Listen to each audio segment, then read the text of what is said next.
특정 매체 출입기자 등록 거부부터 과도한 개인정보 요구로 인권 침해 논란까지 향후 윤석열 정부의 대언론 정책을 가늠할 수 있는 사건 사고들을 정리했습니다.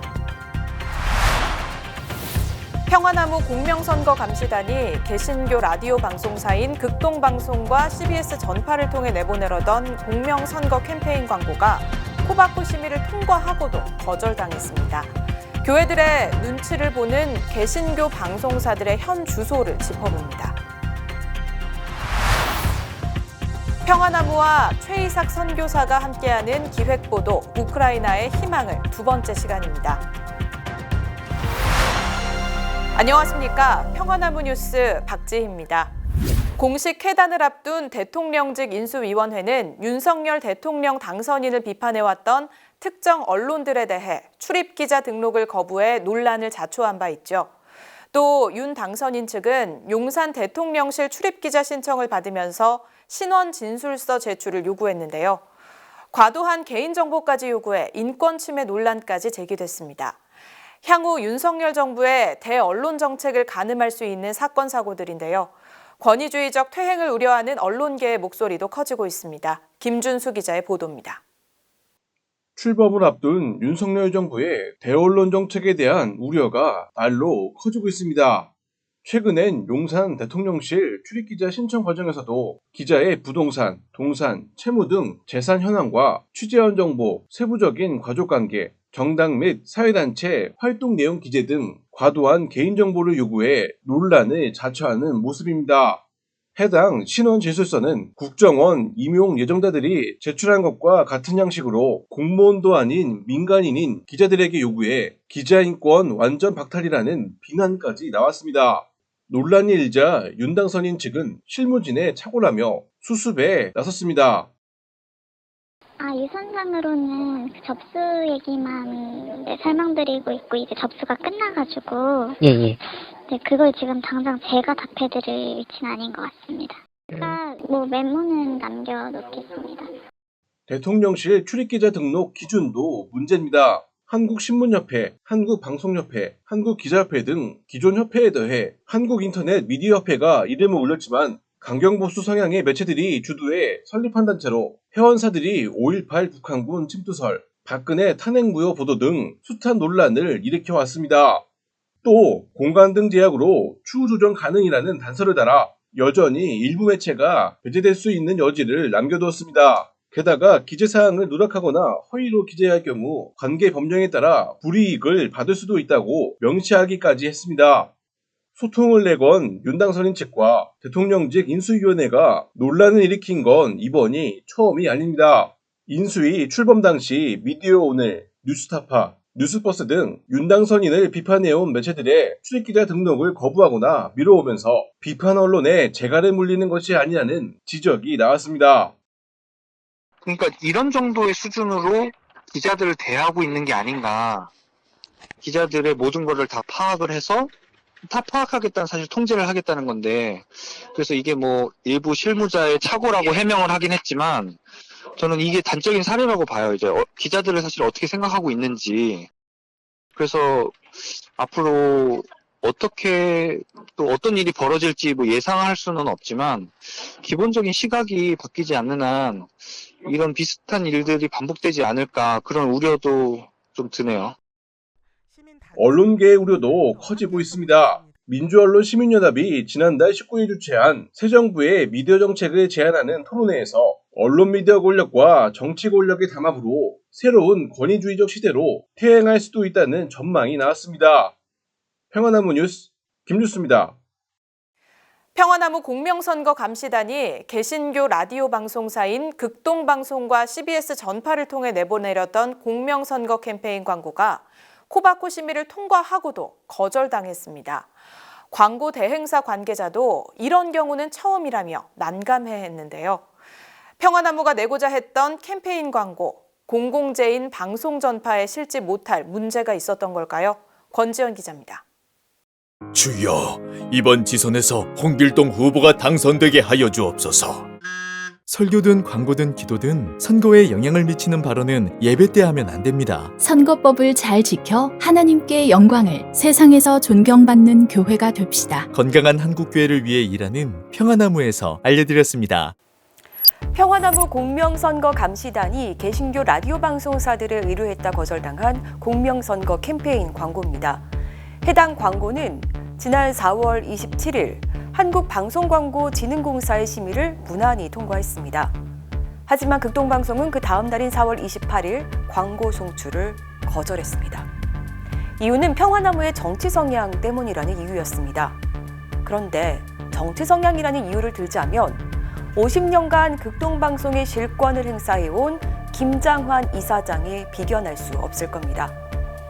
이번 20대 대통령 선거를 앞둔 시점 김장환 극동방송 이사장의 행보는 윤석열, 김건희 부부에게 제기된 무속 논란을 잠재우고 보수 개신교인들의 눈을 가리는 데 역할을 했다는 지적이 나오죠. 그는 경기도지사로 출마 선언을 한 강용석 씨를 축복기도해줘서 또다시 논란을 자초했습니다. 물론 그간 그의 행보를 보면 생경하지는 않습니다. 1975년 1월 미국 CBS 토론회에 출연해 인혁당 사건을 폭로했다가 박정희 정권에 의해 추방된 감리교 선교사 조지옥을 목사와 맞붙어 박정희 정권을 옹호하는 것을 계기로 꽃길을 걷기 시작한 김장환 목사. 그는 이명박, 박근혜, 황교안 등 권력자들의 멘토라는 칭호를 얻었고 광주 학살의 주범 전두환, 노태우의 친구였죠. 그런 그의 힘이 어디서 나왔는가는 김용민 평화나무 이사장의 칼럼에서 잘 드러납니다. 시간 되실 때 일독을 권합니다. 네, 극동방송이 공익적 내용이 담긴 공명선거 감시단 캠페인 광고를 거절한 사유로 정치 성향이라고 꼽는 것은 사실상 극동방송이 지금껏 극우 개신교의 천병 역할을 해왔다고 자인하는 셈입니다. 해당 광고를 받게 될 경우 김장환 목사를 본받아 지금까지 정치권과 유착하고 스스로 정치화하던 목사와 장로들의 항의에 직면하게 될 테니 말입니다. 사실 평화나무만큼 극동방송을 비판해온 곳이 없는데요. 김장환 목사와 극동방송 입장에서는 반가울 리 없을 겁니다. 심의가 통과됐다는 건 소재가 문제가 없는 것이고 소재가 문제가 없으면 당연히 송출이 돼야 되는 건데 제가 사실 불편한 기사를 많이 썼던 이유일 것 같은데. 그 기사 얘기도 좀 있었고요. 사실 근데 기사 얘기도? 불편한 네네. 될까 봐 말씀을 안 드렸는데 원래 이런 경우가 종종 있어요? 아니면 저희가 좀 이례적인 거예요? 저희 회사는 10년 했는데 처음입니다. 이제 막 처음에 말씀하신 대로 좀 이런 것들이 좀 배제되어야 맞긴 하는 건데 평화나무는 극동방송이 선교를 빙자해 김장환 목사의 책을 끼워 팔기 하거나 또 전쟁 선동 발언 등을 서슴지 않은 점 등을 지적해왔습니다. 또 구시대적이고 비성경적인 여성차별, 노동관 문제 등에도 제동을 걸었습니다. 2020년 차별금지법 반대 기치를 내세우며 악의적인 가짜뉴스도 서슴지 않는 인사들만을 초청해 방송한 극동방송을 상대로 평화나무가 방송통신심의위원회에 심의를 신청했고 이에 방통심의위가 법정 제재를 내리자 김장환 이사장은 직원들에게 방통심의위에 항의 전화를 하라며 선동하는가 하면 김용민 평화나무 이사장을 향해 나쁜 애, 거지 같은 사람 이런 원색적인 비난을 쏟기도 했습니다. 극동방송이 차별금지법 반대한다고 하는 외교 헌법재판관 안창호 재판관이 모셔다가 했는데 나쁜 애가 하나 있어요. 극동방송 싫어하는 애가 하나 있는데 얘가 방송통신위원회에다가 왜 반대만 했냐고 여러분들이 방송통신위원회 중간에서 한번 해주시면 야 그런 법이 어딨냐 나 아무게 아무겠다 항의를 한번 해야 돼요. 그래야 이렇게 살아있는 것을 그 사람들이 알지. 우리 같은 사람 하나가 뭐 이렇게 보낸다고 청소년한다고 나와. 누군가는 평화나무가 극동방송을 그렇게 비판해놓고 무슨 낯짝으로 광고를 내려 했냐고 할지도 모르겠습니다. 그런데 말입니다. 방송 전파는 김장환 목사 개인의 소유물이 아닙니다. 극동방송 직원들의 것도 아니죠. 방송 전파는 국민이 수탁한 공공재이며 그래서 그 주인은 바로 국민입니다. 그런데 방송 전파를 김장환 목사 제멋대로 활용하며 자신의 아성을 쌓고 개신교 부패 카르텔의 이권을 지키는 데 활용해왔다면 그건 반드시 책임을 물어야 할 일일 겁니다. 김장환 목사, 올해로 89살이 됐습니다. 내년이면 구순인데요. 그래서 내부 직원들 사이에서도 잊을만 하면 터져 나오는 게 극동방송 세습 가능성입니다. 올해 5월 극동방송이 전 직원 수련회를 미국으로 가게 되는데 그 장소가 바로 빌리그리암 목사가 프랭클린에게 세습을 이룬 장소라는 점도 김장환 이사장이 세습 전 직원 정신교육을 위해 큰 그림을 그리는 것 아니냐는 웅성거림마저 나옵니다. 여기에 한기붕 사장이 제2의 김장환을 꿈꾼다는 설까지 자기 극동방송 리더십에 대한 설이 계속 피어오르는데요. 물론 극동방송은 그럴 리가 없다고 하고 있습니다. 5월 달에 전 직원이 미국에 가시잖아요. 예. 세습을 위한 포석이라는 얘기들이 많이 들리더라고요. 말도 안 되는 소리 하고 있어요. 아, 그래요? 아니, 이번이 처음이 아니에요. 세 번째. 미국 가는 게. 아, 그럼 세습할 일은 절대 없다. 그 말씀이신 거죠? 말도 안 되는 소리 하고 그럼 있어요. 김장한 목사님 연세가 이제 진짜 많이 드셨는데 이거 걱정하지 마세요. 어떻게 계획을 좀 하고 계세요? 걱정하지 마시고요. 제가 지금 모임 중이기 때문에. 네네네. 그 네. 부분을 조금 나중에라도 답변 좀 해주시면 좋겠습니다. 네. 극동방송에서 어떻게 구상하고 계시는지. 감사합니다. 네. 사장님, 지난번에 제가 부탁드렸었는데 그거 아직 답변을 안 주셔가지고. 어떤 거죠? 김장한 목사님, 아무래도 이사장님 연세가 있으시니까 혹시 극동방송에서는 차기 구도를 어떻게 생각하고 계시는지. 그런 건 걱정 안 하셔도 돼요. 또 공적 영역이니까 많은 분들이 궁금해하셔서 아니. 이제 여쭤본 건데. 하나님이 원하시는 대로 잘 하실 거고, 지금은 그런 거가 전혀 얘기가 나오지 않고요. 아, 정말요? 네. 극동방송인데 그래도 뭐 걱정하지 5년, 10년 단위로 이렇게 막 계획도 세우시고 그러실 줄 알았는데 아니군요. 네. 그런 거, 네.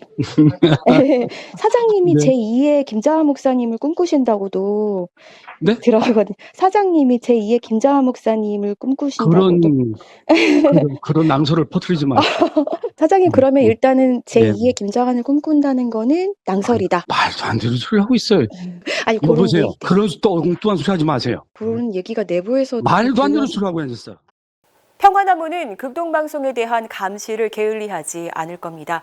김장환 목사의 훈계를 마음 깊이 새기면서 말입니다.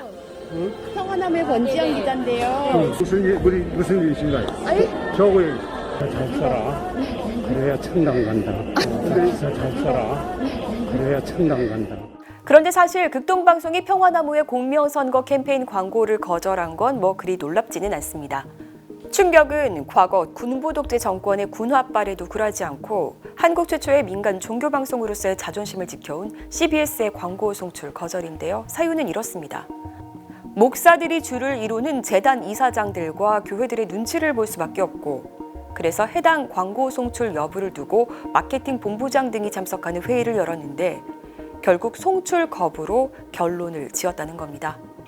김진호 CBS 사장은 이 사안을 어떻게 보고 있을까요? 그에게 연락했지만 받지 않다가 다른 사람의 전화기를 빌려 전화한 후에야 통화가 성사됐습니다. 여보세요? 예, 사장님 안녕하세요. 저 평화나무의 권지영 기자입니다. 근데 다른 전화로 전화하고 그래요. 전화 안 받으셔서. 근데 뭐 때문에 전화를 나한테 하는 거야? 아, 다름이 아니라 저희 그 공명선거 감시단에서 캠페인 광고를 좀 CBS에 의뢰했었거든요. 거부당했어요. 이게 코바코에서도 심의 통과한 건데요. 알고 계시죠? 몰라, 나. 아, 모르세요? 요 광고 송출 관련해서 그럼 사장님은 모르시는 얘기세요? 난 물론 처음 듣는 이게 얘기인데. 윗선에서 지시가 내려온 거라고 하던데요. 무슨 광고를 어떻게 하는데요? 공명선거 감시단을 저희가 운영하고 있는데요. 아, 이게 평화나무가? 예. 그래서 이게 내용상으로 전혀 문제가 없는 거고 대행사 측에서도 되게 오히려 의아해하고 계셔가지고. 나는 몰라요. 아마 우리 다른 쪽에서 마케팅 본부나 이런 데서 그런지 모르겠는데 나는 모르겠는데요. 아, 그래요? 사장님, 네. 그러면 이게 지금 방송은 공공재고 한데 이게 이런 것들이 거부되는 걸 어떻게 좀 보실까요? 뭐 어디에다가 뭐 했는지도 잘 모르겠는데. 그러면 네. 내용 좀 파악하시고 좀 알려주시면 안 될까요? 어디다 파악을 하지? 어디다 했는지를 알아야지 파악하지. 예? 아니, 이게 광고가 어떤 광고이고 왜 이게 거부당했는지, 이게 거부당한 게 합당한 건지를 좀 보실 수는 있지 않으실까요? 우리 방송에 거부당한 거, 우리 방송에 거부한 거요? 네네. 심의는 다 통과했어요. 우리 방송에 광고하려고 했던 거요? 네. 어디에서? 평화나무에서? 예. 누구한테 했는지 알 거 아니에요, 그러면. 이 마케팅 본부에서 아마 거부 의사는 밝히신 것 같아요. 그래요? 근데 이제 윗선의 지시라고 하시니까 저는 그럼 사장님 지시였나? 마케팅 본부장이나 뭐 국장이나 누가 했겠죠. 나는 전혀 모르는 일이에요. 네, 저는 전혀 모르는 일이에요. 네. 아니, 그런 경우도 있을 거예요, 아마. 대행사에서는 이렇게 심의 통과했는데 거부된 거 10년 만에 아니, 처음이래요. 아니, 저는 모르겠는데. 한번 다시 한번 사장님 알아보세요. 혹시 제 전화 불편하신 건 일부러 안 받으신 건 아니시죠? 아니, 아까 뭐 하다가 보니까 권진우 기자님이라고 해서 그때 한번 통화를 했던 것 같은데. 네, 맞아요. 저는 잘 모르겠어요. 이런 내용까지 제가 네. 막 감나라 변화를 안 하니까. 자, 예, 사장님 그래요. 뭐 예. 건강하시고 또 연락드릴게요. 연락하지 마요. 뭘 연락해요. 왜요? 광고 송출 의뢰가 있었는지도 몰랐다는 김진호 CBS 사장. 그러나 평화나무를 통해 귀띔해준 재단 관계자는 이번 사안이 김 사장의 경영 방침과 무관하지 않다고 했습니다. 그러면서 윤석열 당선 이후 극우 교회들의 눈치를 더 많이 보고 움츠러든 것 같다고 안타까워했습니다. 사실 지난해 김 사장은 포괄적 차별금지법 반대 토론회에 자발적으로 참석해 보수 개신교 맞춤 발언으로 놀라움을 안기기도 했습니다. CBS 사장이 포괄적 차별금지법 반대나 다름없는 이런 행사에 참석한다는 것 자체가 교계의 뉴스가 되지 않을까 싶습니다. 이 소문이 우리 내부에 나면 우리 사장이 드디어 커밍아웃을 했구나. 아마 이렇게 할 것 같습니다. CBS에 대한 우려가 많은 줄 잘 압니다. 우리 소강성 목사님이 설교를 하셨는데 동성애 관련 발언을 좀 많이 하셨는데 CBS에서 그 설교 말씀을 편집을 하고 또 부족해서 안 내보내버렸어요. 그래가지고 밤중에 저한테 전화해서 항의도 하신 적이 있는데 앞으로 그런 일이 없도록 저는 다짐을 했습니다. 이날 토론회에서 김 사장이 언급한 소강성 목사. 그 역시 CBS 재단 이사 19명 중 한 명입니다. 목사님, 목사님들께서 혹시 저희 평화나무 공명선거 감시단 활동 많이 불편해하시나요? 글쎄요, 모르겠네. 거긴 뭐, 저도 그 감시단 때문에 성관위 가서 4시간인가 조사받았네. 아, 진짜요? 그래서 공명정대하게, 공정하게 한다고 이제 해서 한 건데, 기본적으로 가면 뭐, 2시간은 받잖아요. 근데 조금 더 하다 보니까 거의 아마 4시간 받았을 거예요. 이 활동 자체가 문제가 있다고 생각하시거나 뭔가 그러시진 않을 것 같은데요. 네. 혹시 다른 목사님들이나 이제 분위기 좀 어떤지 너무 궁금해요. 다른 분들이야 조금 뭐 긴장을 한다 불편하게 생각을 할 수도 있겠죠. 진짜요? 그러니까 다들 더 조심하고 그러는 거죠. 그러니까요. 목사님은 저희 활동 어떻게 보세요? 그거 안 해도 되는데 상관이라 그걸 하니까 제가 고생을 좀 했죠. 그러셨구나. 내가 이게 앞으로 조금 더 아무리 마음이 있어도 더 조심해야 되겠구나 그런 생각을 했죠. 네. 혹시 저희 그 공명선거 감시단 캠페인이 CBS 전파를 타게 되면 불편해하실 분들이 많을까요? 나 깊이 생각을 안 해봐서 모르겠네. 목사님께서 혹시 반대하시거나 그러시진 않죠? 나는 아직 그걸 깊이 생각해 본 적이 없다니까요. 반대고자 하시고 해본 적이 없어요. 교회에서 선거법을 잘 지키지 않은 캠페인을 불편해하는 교회와 또 개신교 방송사들. 한국교회 자정 노력을 위해 애써온 평화나무가 불편한 교회와 개신교 방송사들입니다. 한국교회는 과연 어디로 가고 있는 겁니까? 평화나무 뉴스 권지연입니다. 기획보도 우크라이나의 평화를 두 번째 시간입니다. 이번에는 전쟁 피해가 큰 우크라이나 마리우폴에서 슬로바키아로 피신해온 가족을 만나봤습니다. 우크라이나 남부 항구 도시 마리우폴, 제철소 중심의 공업 도시로 풍족했던 이곳 주민들의 삶은 순식간에 바뀌었습니다. 지난 2달 동안 러시아군의 폭격으로 폐허가 되다시피 한 겁니다. 외신에 따르면 러시아군이 장악한 마리우폴에는 현재 5도 가도 못하고 갇힌 민간인만 최대 10만 명에 이르는 것으로 추정됩니다. 사망자 수는 가늠조차 할 수 없습니다. 다행히 마리우폴에서 탈출에 성공한 한 가족. 우크라이나 출신 목회자의 도움으로 슬로바키아의 한 교회에 기거하며 지친 몸과 마음을 쉬어가고 있습니다. 그러나 공포스러운 기억은 지울 길이 없습니다. Ahead of them, there were a lot of cars, and one of the cars, they destroyed, and some parts of the bumper of the building badly fell down on their car. So, for example, some glasses or windows of the car were broken. 교회는 이들에게 최소한의 안식처가 되어주고 있습니다.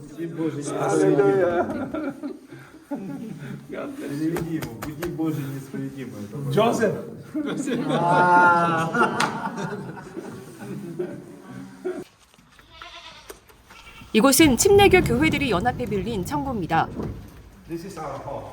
이곳에서 식량과 물품이 모아지면 난민들에게 보내집니다. It's for Mukachevo, Ukraine. Svalava. This is a place for a humanitarian help. Okay, and organizers are the humanitarian. It's a Baptist Union, together with our organizations, Ambassadors for Christ Slovakia. We are in a partnership. We gather food, clothes, everything, and we send trucks, which means truck 30,000 kilo. Wow. You know, and small vans and other buses to Ukraine. We send also to different cities, to Košice, to other Bratislava, other places from here. We send food, things, and we send also to Poland.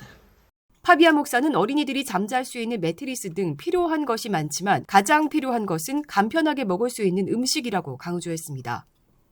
It's such a joy to greet you with a few Korean words. 안녕하십니까, 안녕하세요, 감사합니다. I've been 3 times in Korea, and for me, Korea is always inspiration, how to pray and to do mission. To ask you, come, Korean churches, come and help the Ukrainian refugee people. They need urgent our help. The most important is the prayer, of course, and the gospel, but they need urgent help. 엔지니어를 꿈꿨던 14살 소년의 꿈은 이제 집으로 돌아가 평범한 일상을 되찾는 일이 됐습니다. 평화나무 뉴스 권지연입니다. 오늘 뉴스는 여기서 마칩니다. 시청해주셔서 고맙습니다.